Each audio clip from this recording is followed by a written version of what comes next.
পুরনো কুঠিবাড়ির ছায়া। গ্রামের নাম চন্দ্রপুর। চারদিকে ধানক্ষেত, মাঝখানে একটি পরিত্যক্ত কুঠিবাড়ি। সবাই একে বয়ে রক্ত চাঁদের কুঠি।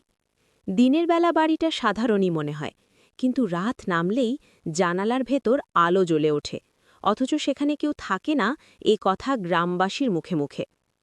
রাহুল শহর থেকে এই গ্রামে বেড়াতে এসেছে। সে ইতিহাসের ছাত্র, ভূত-প্রেতের গল্পে বিশ্বাস করে না। দাদুর কাছেই প্রথম সে কুঠিবাড়ির গল্প শোনে। দাদু বললেন, ওখানে যাস না, ৪০ বছর আগে এক ভয়ঙ্কর ঘটনা ঘটেছিল। রাহুল কৌতূহলী হয়ে আছে। রাতে টর্চ আর ক্যামেরা নিয়ে একাই রওনা দেয় কুঠিবাড়ির দিকে। কুঠিবাড়ির দরজা খোলা। ভেতরে ঢুকতেই ঠান্ডা হাওয়া বইল, যেন কেউ ফিসফিস করে বলছে, ফিরে যাও। রাহুল হাসল। হঠাৎ করেই উপরের তলায় পায়ের শব্দ। ধীরে ধীরে সে সিঁড়ি ভাঙতে লাগল। প্রতিটি ধাপে ধাপে ধুলো জমে আছে, কিন্তু স্পষ্ট পায়ের ছাপ, নতুন।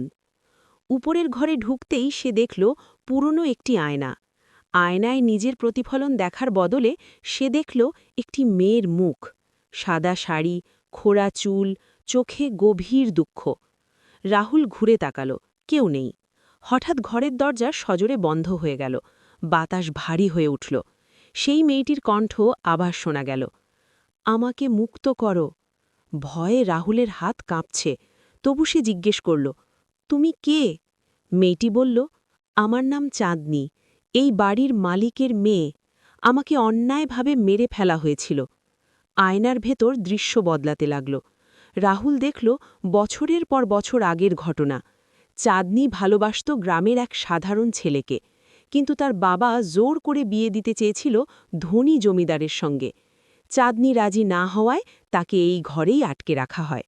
এক ভয়াল রাতে রক্তচাঁদের আলোয় তাকে হত্যা করা হয়।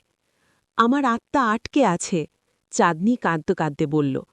আমার দেহের সত্য প্রকাশ না হওয়া পর্যন্ত আমি মুক্তি পাব না।